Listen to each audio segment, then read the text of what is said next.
Hello everyone, welcome to Mathaholic. आशा करती हूँ आप सब अच्छे होंगे। पिछले वीडियो में हमने जो पढ़ा था वो पढ़ा था ट्रिग्नोमेट्री का मीनिंग, पाइथागोरस थ्योरम और टी रेशोज के बारे में। अब हम उससे आगे पढ़ेंगे टी रेशोज में स्टैंडर्ड एंगल्स के बारे में। तो सबसे पहले स्टैंडर्ड एंगल्स लर्न करने से पहले आपको पता होना चाहिए कि स्टैंडर्ड एंगल हम ट्रिग्नोमेट्रिक रेशियो में डिराइव कैसे करते हैं। आपको पता ही है कि हम पढ़ेंगे 0 डिग्री से लेके 30 डिग्री, 45 डिग्री, 60 डिग्री और 90 डिग्रीज की वैल्यू, इन स्टैंडर्ड एंगल्स की वैल्यूज को ट्रिग्नोमेट्रिक रेशियो फाइंड आउट करने के लिए हमें पहले पता होना चाहिए कि इसको निकालेंगे कैसे। तो हम इनको निकालेंगे, जो टी रेशियोज में इनकी वैल्यूज को निकालेंगे वो निकालेंगे हम ज्योमेट्रिक डेरिवेशन से। तो ज्योमेट्रिक डेरिवेशन, अब geometric derivation of standard angles निकालनी है तो उसके लिए हम सबसे पहले शुरुआत करेंगे 45 डिग्री से कि साइन 45 कितना होता है। उसके लिए हम लेंगे एक राइट एंगल ट्रायंगल और उसमें कोई भी दो साइड्स को हम मान लेंगे 1 यूनिट का।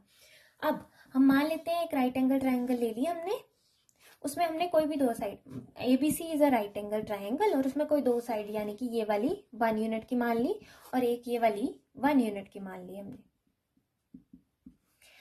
अब हाइपोटेन्यूज क्यों नहीं 1 यूनिट का माना? क्योंकि आपको पता है, मैंने पिछली वीडियो में बताया था कि हाइपोटेन्यूज हमेशा बाकी की दो साइड से बड़ा ही होता है, तो ये दोनों 1 की हो सकती हैं, वो नहीं हो सकती यहाँ पे। तो 90 के सामने वाली साइड है हमारे पास हाइपोटेन्यूज और इन दोनों में से किसी एक को मान लेंगे हम परपेंडिकुलर और बेस। अब यहाँ पे आपको इतना भी पता होगा कि एक कोई भी ट्रायंगल होती है उसमें तीनों एंगल्स का सम 180 डिग्री होता है। तो यहाँ पे ये तो 90 है, तो बाकी दो साइड्स का सम कितना होना चाहिए? 90, तभी 180 बनेगा। तो हमें यहाँ से पता है कि कोई भी आइसोसेलेस ट्रायंगल होती है तो उसकी जो बाकी के ऑपोजिट एंगल होते हैं इक्वल साइड वाले, वो इक्वल होते हैं। तो ये होंगे 45 डिग्री एंड 45 डिग्री। अब यहाँ से आइसोसेलेस ट्रायंगल में जो 45 डिग्री है वो हमें बताएगा कि साइन और कॉस की वैल्यू कितनी होंगी। अब यहाँ पे हमें यहाँ क्लियरली दिख रहा है in this isosceles right angle triangle. अब हिंदी में अगर आपको पता हो, आइसोसेलेस को बोलते हैं समद्विबाहु त्रिभुज। आइसोसेलेस राइट एंगल ट्रायंगल, समद्विबाहु। सम मतलब इक्वल और द्वि का मतलब होता है दो और बाहु का मतलब होता है भुजाएं, जिसकी दो भुजाएं बराबर होती हैं। Hindi viewers, isosceles right angle triangle, perpendicular is 1, base is 1, hypotenuse we have to find. तो कैसे फाइंड आउट करेंगे उसको? By Pythagoras theorem. तो पाइथागोरस थ्योरम अप्लाई करेंगे यहाँ पे और हम हाइपोटेन्यूज फाइंड आउट कर लेंगे। अब हाइपोटेन्यूज कितना हो सकता है? हाइपोटेन्यूज का square is equal to perpendicular का स्क्वायर प्लस बेस का square. Hypotenuse square is equal to 1 + 1। Hypotenuse का square is equal to 2। Hypotenuse आ गया हमारे पास 2, h स्क्वायर की वैल्यू आ गई 2 और h की वैल्यू आ जाएगी हमारे पास ±√2। लेकिन हमें पता है कि हम यहाँ पे नेगेटिव वैल्यू निगलेक्ट कर देंगे तो h की वैल्यू हमारे पास आ जाएगी √2। तो यहाँ से हम पाइथागोरस थ्योरम लगा के वैल्यू को फाइंड आउट कर चुके हैं। अब यहाँ पे हम साइन और कॉस की वैल्यू निकाल के देख लेंगे। हमें पता है कि जो हमने PVP HHP से देखा था, जो साइन, अब कोई भी हमने कौन सा एंगल निकालना है? 45 डिग्री। तो sine 45 degree is equal to perpendicular upon hypotenuse. तो परपेंडिकुलर तो हमारा 1 है, हाइपोटेन्यूज हमारा आ गया √2। उसी तरह cos 45 अगर निकालना हो तो हमारा होता है बेस अपॉन हाइपोटेन्यूज, वो भी कितना है हमारा? 1/√2। तो इस तरह से हम 45 डिग्री की वैल्यू निकाल सकते हैं आइसोसेलेस ट्रायंगल लेके, जिसमें हमें 45 डिग्री की वैल्यू दोनों ट्रिग्नोमेट्रिक रेशियोज में मिल जाएगी। ये तो हुआ 45 डिग्री के लिए। इसके बाद हमारे पास और कौन से एंगल्स हैं? Standard angles. इसके बाद हम स्टैंडर्ड एंगल की वैल्यू निकालेंगे 30 और 60 डिग्री के लिए। 60 डिग्री के लिए हम ज्योमेट्रिकली कैसे टी रेशियोज के एंगल्स को निकाल सकते हैं, उसके लिए हम ड्रॉ करेंगे एन इक्विलेटरल ट्रायंगल। तो ड्रॉ यहाँ पे क्या की जाएगी? Equilateral triangle.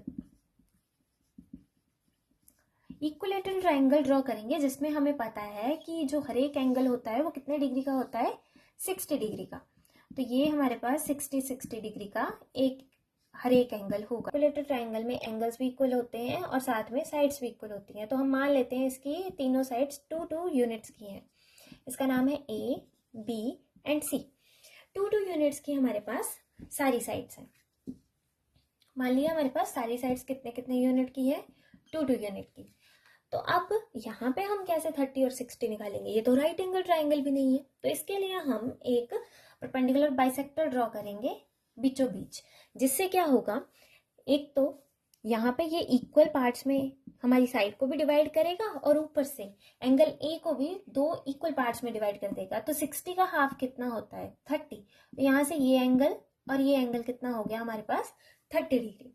अब यहाँ पे जहाँ पे इस पॉइंट ने कट किया है उसका नाम डी दे दिया हमने। तो यहाँ से क्लियर है ए डी बी या ए डी सी, ये दोनों क्या है, राइट एंगल ट्राइंगल। तो हम इन दोनों में से किसी एक को यूज करके अपने लिए ट्रिग्नोमेट्रिक रेशियोज में स्टैंडर्ड एंगल 30 डिग्री और 60 डिग्री निकाल सकते हैं।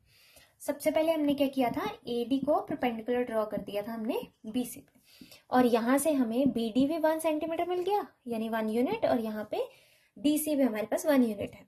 तो यहाँ पे हम पहले कोई भी दोनों में से एक राइट एंगल ट्राइंगल ले लेते हैं। लेट राइट एंगल ट्राइंगल हमने ले ली ए डी बी।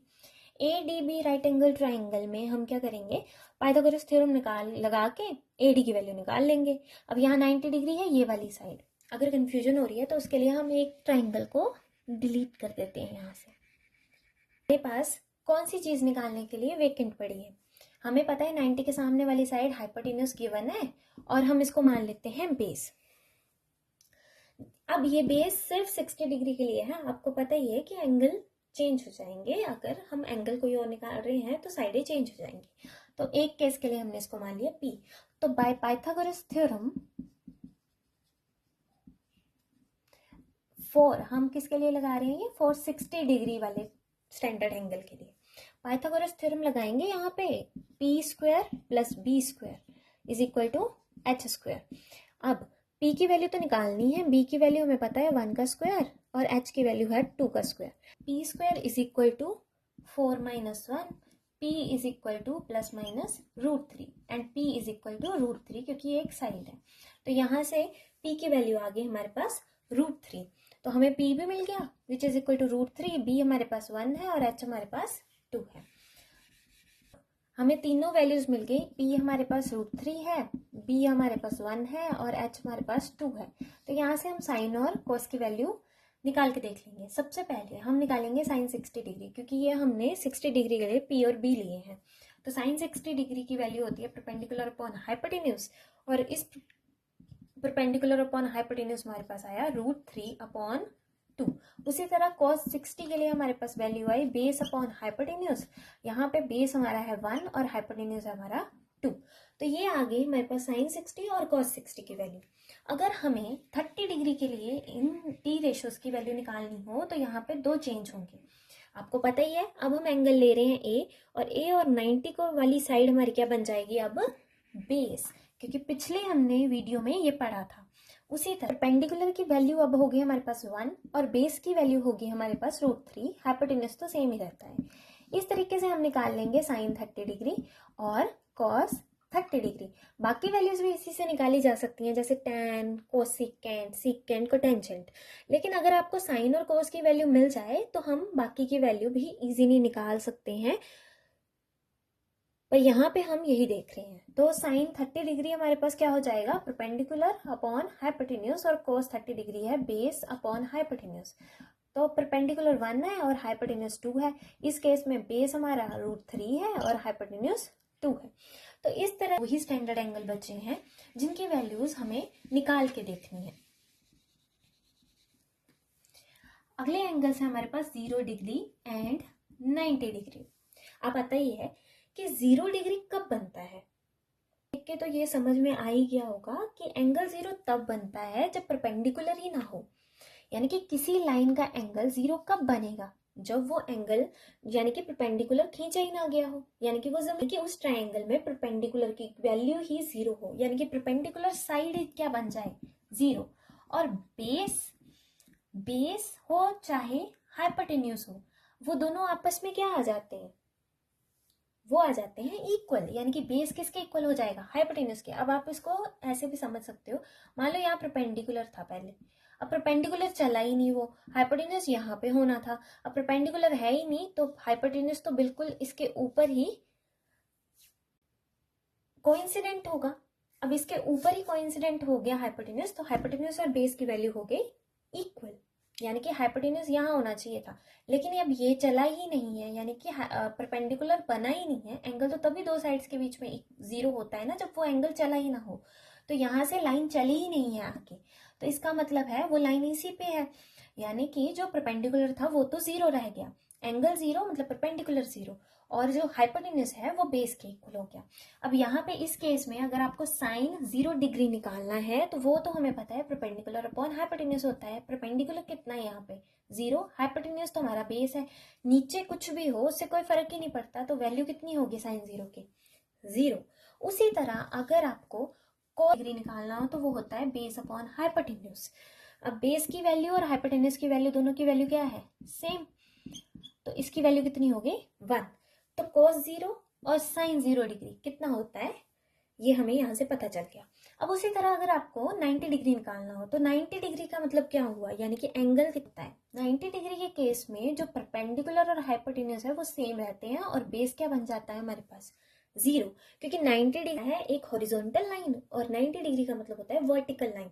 तो वर्टिकल लाइंस का मतलब क्या हुआ कि यहाँ पे बेस तो है ही नहीं, बेस चला ही नहीं, लेकिन हाइपोटेन्यूज अब परपेंडिकुलर के बराबर हो गया, यानी कि अगर हम उल्टी साइड से देखें तो हाइपोटेन्यूज इसी के साथ जाके को इंसिडेंट हो गया यहाँ पे। तो यहाँ से हमें पता चलता है परपेंडिकुलर जो है हमारा वो हाइपोटेन्यूज के इक्वल है, लेकिन बेस हमारा कितना हो गया 0, क्योंकि बेस है ही नहीं। और उसके बाद जो हाइपोटेन्यूज है वो तो परपेंडिकुलर के इक्वल है। तो यहाँ से हम अब निकालेंगे साइन 90 डिग्री। तो साइन 90 डिग्री कितना होगा, जो साइन 90 डिग्री होता है वो होता है हमारा परपेंडिकुलर अपॉन हाइपोटेन्यूज, जो कि आया हमारा perpendicular upon perpendicular which is equal to 1। उसी तरह cos 90 डिग्री कितना होगा, cos 90 डिग्री होता है बेस अपॉन हाइपोटेन्यूज और जो आता है हमारे पास 0 upon hypotenuse which is equal to 0।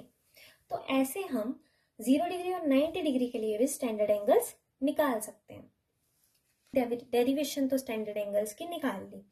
अब इन सब ज्योमेट्रिक डेरिवेशंस जो हमने निकाली हैं उनसे जो स्टैंडर्ड एंगल्स मिले हैं उन स्टैंडर्ड एंगल्स को हम क्वेश्चंस में यूज करेंगे। तो उसके लिए उन स्टैंडर्ड एंगल के टेबल को हमें याद करना होगा। तो टेबल है हमारे पास, टेबल है, इसमें साइन थीटा जैसे साइन 0 डिग्री है वो 0 है, साइन 30 1/2 है, साइन 45 1/√2 है। इसी तरह से sine cos tan cosecant secant cotangent इन सब की वैल्यूज दी गई हैं। अब इन्हें हमें याद करना होगा। अब इन वैल्यूज को याद करने के शॉर्ट ट्रिक्स पढ़ेंगे और रेसिप्रोकल और क्वोशंट आइडेंटिटी से कैसे हम इनको याद कर सकते हैं वो हम देखेंगे नेक्स्ट वीडियोस में। So don't miss the next part of this series and don't forget to like, share and subscribe to my YouTube channel. Take care, keep learning.